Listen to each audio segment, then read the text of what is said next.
Okay, now we're ready for the unit circle. We will be using our knowledge of reference triangles to fill in the unit circle. And it's another approach to being able to find trig functions for special angles quickly. Before we get to that, before we address the unit circle, let's talk about where it comes from. If we go back to the definition of the trig functions, where we have some angle that passes through the point, the terminal side passes through the point P, which has the coordinates A, B, we can define the 6 trig functions. I've only written 3 down here, but we can define these. What if the radius r, the value of r is 1? Well, if the value of r is 1, if it's 1, then the sign changes from b over r to b over 1, or just b. And then the cosine changes from a over r or a over 1 to just simply a. And if the radius, the r value is 1, then the sign is simply the y-coordinate, and the cosine is simply the x-coordinate. So that is how the unit circle is formed. Unit means 1 unit. It means the radius of the circle is 1. And so I have a unit circle here. It's not perfectly drawn, but it will do. That means if this is the center of our xy axis, and this is 1 point on the circle, the distance from here to here is 1 unit. 1 unit. That means the coordinates of this point, which is lying on the x-axis, will be 1, 0. Okay, up here, this is another point on our circle. And so the radius is still 1, and this is our y. Okay, so this point right here is x is 0, y is 1. 0, 1. Similarly, the point right here is called, the coordinates of this point will be -1, 0, and the coordinates of this point down here are going to be 0, -1. 0, -1. Okay, those are the coordinates of those points. Now, let's add in angles. Let's think about going around a circle and calling out angles. So on your worksheet, you've got a lot of lines you can fill in. You may just want to do this with me from scratch, or you can fill in your little blanks as you go. But this will be the first blank that you fill in. The angle that we have right here is 0. This is the angle, 0 degrees. So the first time, I'm going to go around this circle 2 times. First time, you're going to be filling in the degree. You have little degree symbols on there. You're going to fill in the degrees. And then we're going to go around again, and we'll label it in radians. So with degrees, it goes like this. This is the angle 0 degrees, okay? And then if we cut our circle in half, this angle right here, halfway through 360, would be 180 degrees. And then, like, if you want to reason, halfway between 0 and 180 would be 90. So if we go halfway around, this is going to be 90 degrees. So let's just look here. From 0 to here is a right angle, and this is 90 degrees. So if we add another 90 degrees, we get to 180. If we add another 90 degrees, we end up here. This is 270. And then if we add another 90 degrees, we have our coterminal with 0 degrees. This is also known as 360 degrees. Okay, so what we've just done is we've cut up our circle in 90-degree increments. Now we're going to go around again, and we're going to cut it up in 30-degree increments. So let's just label. So on your little handout, you've got 3 lines. I will not be talking about the middle line yet. Right now, I'm just talking about the first and the third one that you come across. So we're going to go through, and we're going to add 30 degrees, 30 degrees. And then we're going to add another 30 degrees, which would be 60 degrees. And then we're going to add another 30 degrees, which gives us 90 degrees. And then we're going to add another 30 degrees, which gives us 120 degrees. And then we add another 30, and this gives us 240 degrees. And then we add another 30 degrees, and that gives us 240, excuse me. I don't know what I was thinking. 120 plus 30 is 150. Let me get my math right. Plus another 30 degrees is 180. Plus another 30 degrees will give us 210. Plus another 30 degrees will give us 240. Plus another 30 degrees gives us 270. Plus another 30 is 300. Plus another 30 is 330. Okay, so now you can fill in those. Now I'm going to go through the circle one more time, and we're going to go in increments of 45 degrees. 45 degrees. So it goes like this. 0 plus 45 is 45 degrees. 45 plus 45 is 90. Plus another 45 is 135 degrees. Plus another 45 is 180. Plus another 45 is 225. Plus another 45 is 270. Plus another 45 is 315. Plus another 45 is 360, and we're coterminal there. So now you should have all of your angles labeled with the degree symbols. Okay, now let's talk about what if we went around and we did the same thing with radians. I'm debating right here if I want to do that or not. I'll come back to radians in a second. Let's go ahead and fill in the little XY coordinates. What are the coordinates? We know that this coordinate is 1, 0. This one is 0, -1. This is 0, 1. And this is -1, 0. Right now, I'm going to do the coordinates for 30 degrees. What are the coordinates here? What are these coordinates? Now, keeping in mind that this is the unit circle, so R is 1. So whatever I find my X coordinates to be, that is the cosine of 30 degrees. And whatever I find my Y to be, that is the sine of 30 degrees because we're on the unit circle. So let's draw a little reference triangle right here. 30 degrees. That means that this is 60 degrees. I have memorized one thing, and that's the sine of 30 is 1/2. That means I can figure out this. That means I can figure out all 6 trig functions for 30 degrees or 60 degrees. So right here I'm at 30 degrees, right? What is the sine of 30 degrees? It's 1/2.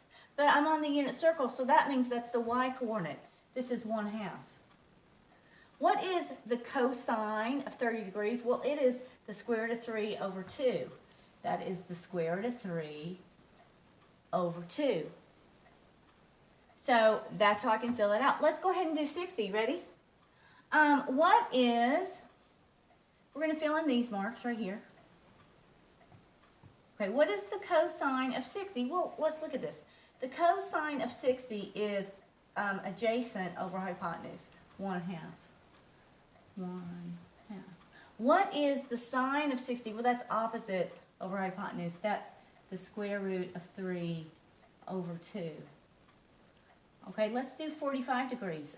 45 degrees, what is its reference triangle? If you dropped an altitude down here, let's draw its little reference triangle. 45. Oh, that means that this is 45. This is 90. Oh, this is 1 square root of 2. Because we're on the unit circle, whatever we find the sine and cosine of 45 degrees, that's going to be our x and y coordinates. So let's look at this one. Let's fill in these coordinates. The sine of 45 degrees is 1 over the square root of 2. 1 over the square root of 2. The cosine of 45 degrees is 1 over the square root of 2. It's 1 over the square root of 2. Those are the coordinates. So that is how I can fill out this quadrant 1. Guess what? Quadrant 2, quadrant 3, quadrant 4 are very, very easy to fill in because they are going to see similarities. This is how after I fill in one of these, I can do all of them. And this is how you can reason through this. There is a lot of similarities you're going to find, a lot of patterns you're going to find. So you don't have to memorize the whole unit circle. You have to figure out kind of one thing and reason your way through the rest. This is when I first learned this, which was a long, long time ago. When I was in high school, I learned this. And I figured out that either the value is going to have these coordinates 1 half in the square root of 3 over 2, or it's going to be this one. That's the choices. The 30s and the 60s, anything associated with 30s and 60s are 1 half in square root of 3 over 2. So when I look at this one, when I look at this 30-degree angle right here, see how the x is long and the y is short? The x is long and the y is small. I said the big number goes in the x and the small number goes in the y. And then when I went to 60, see the x is short and the y is long. The small number, 1 half, goes in the x and the big number goes in the square root of 3 over 2. That's how I stuck it in my head a long, long time ago, and it stayed. So when I go around, let's do all the purple ones. Let's do all the 30, 60. Do you see 120? Let's go here. Let's figure out his coordinates. If you do it the way I was learning it, right here, this one means that, see, the y is long for this one. So that means the y gets the big number, square root of 3 over 2, and the x gets the short number, 1 half. For 150, the x is the big number right here. The x is the big number. It gets the square root of 3 over 2, and the y gets the small number. Now, we're in quadrant 2, so it's not, we have to adjust for the signs. This means x's are negative here, and y's are positive. That's what we know there. Let's do 210. This is a 30-60. Ready? All right. This is x is long, y is short. Square root of 3 over 2, 1 half. 240 is x is short, y is long, so with the small number, the big number. Let's adjust for the signs, okay? It's in quadrant 3, so we went left and down. These are both negative, negative, negative, negative, negative. Okay, let's do 300. X is short, y is long. 1 half, square root of 3 over 2. 330. X is big, y is small. So this is positive and this is negative. I go right and I go down. Now, you do not have to memorize it the way I did. You can draw a reference triangle every single time, and that will get you through, however you choose to do this. But let's just stop and have a look. Do you see some patterns here? I do. I see the symmetry right here?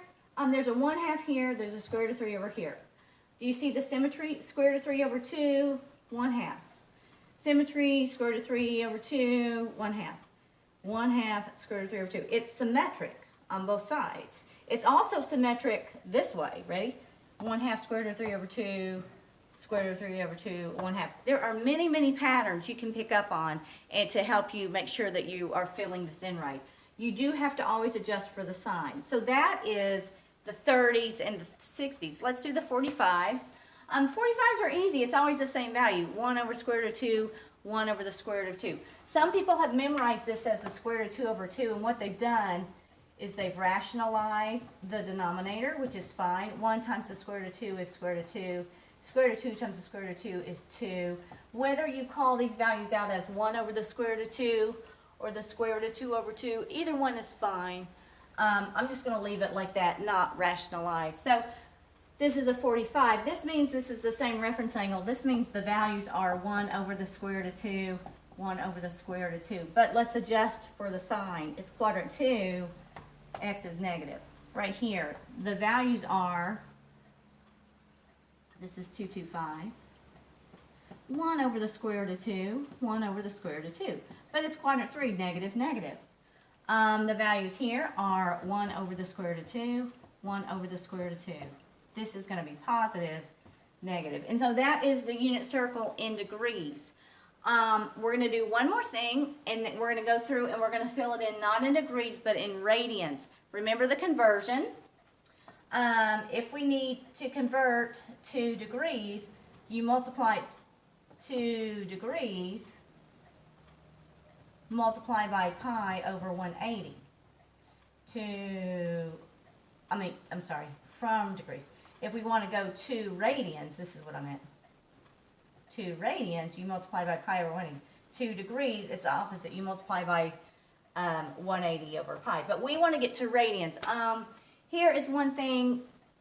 Pi over 6 is equal to 30 degrees. Okay? So I'm going to go around. First time I went around and I said, let's go around 30 plus 30 plus 30 plus 30 plus 30 plus 30. We're going to do the same thing, only I'm going to begin by cutting it up into pi. So what's a color I haven't used yet? How about blue? Let's do blue. This is radians. We're going to cut up our circle again. So now on your worksheet, there's another line beside the degree one that hasn't been filled in yet, and that's for you to fill it in the radians. So that's what that little space is for. So right here, this is 0 radians. Okay, and then if I go all the way across, 180 degrees is pi. And if I go all the way back to here, it takes 2 pi. This is coterminal. It takes 2 pi to get all the way around a circle. Remember that? So if this is 0 and this is pi, halfway between 0 and pi is going to be pi over 2. That's what 90 is equal to. All right. And then so 0 plus pi over 2 is pi over 2. Plus another pi over 2 is pi. Plus another pi over 2, 270 is also known as 3 pi over 2. Plus another pi over 2 is 2 pi. Okay. Now we're going to go around and we're going to add 30 degrees, which is the same thing as pi over 6. So 0 plus pi over 6 is pi over 6. Plus another pi over 6 is 2 pi over 6. But that can be simplified into pi over 3. Plus another pi over 6 is 3 pi over 6, which can be simplified to pi over 2. Plus another pi over 6 is 4 pi over 6, but that can be simplified into 2 pi over 3, which is the same thing as 120. Plus another pi over 6 will be 5 pi over 6, plus another pi over 6 is 6 pi over 6, but that can be simplified to pi. Plus another pi over 6 is 7 pi over 6, and that's 210. Plus another pi over 6 is 8 pi over 6, which is 4 pi over 3. Plus another pi over 6 will be 9 pi over 6, but that can be simplified to 3 pi over 2. Plus another pi over 6 is 10 pi over 6, so this is also known as 4 pi over 3 when it's simplified. Plus another pi over 6 is going to be 11 pi over 6. Plus another pi over 6 is 12 pi over 6, but that can be simplified to 2 pi, so we've made it all the way around. Let's go one more time, and this time we're going to go around in 45 degrees, but pi over 4 is equal to 45 degrees. So now let's go around our unit circle with 45s. 0 plus pi over 4 is pi over 4. This is pi over 4. Whoops. Pi over 4. All right. Plus another pi over 4 is 2 pi over 4, which is simplified to pi over 2. Plus another pi over 4 would be 3 pi over 4, which is 135. Plus another pi over 4 would be 4 pi over 4, which is pi. Plus another pi over 4 would be 5 pi over 4, 5 pi over 4. Plus another pi over 4 would be 6 pi over 4, which is the same thing as 3 pi over 2. Plus another pi over 4 would be 7 pi over 4. And so that's the same thing as 315. Plus another pi over 4 would be 8 pi over 4, which is 2 pi. Okay, that is our unit circle. You would be overwhelmed if somebody handed this to you and said, memorize it. But we don't have to. We know about reference angles. We know about quadrants. We know about SOHCAHTOA. So we can memorize very little. Like I said, I stick that the sine of 30 is 1/2 in my head, and that's all I really need. Cosine is big, sine is short. That's how I did it, but you can also get away with writing reference triangles and filling it in. You have to know what the sine and cosine, whether it's positive or negative in each of the quadrants, but you can get here very easily. You should be able to fill out a blank unit circle in a short amount of time as the course goes, okay? You should be able to come up with this on your own. You should practice that. I understand that we're online, but if we were not online, your first test would be fill this out from without any help. Just fill that out. I would, and when you get to calculus or wherever you're going from here, you will be expected to know these functions very quickly. You'll be asked questions about this, and you need to be able to reason this out. So eventually we will not be always online, and you will not be able to look at your notes and stuff. So you would be doing yourself a disservice if you don't start to commit this to memory a little bit, or just being able to fill this out quickly. It's going to serve you well to practice this.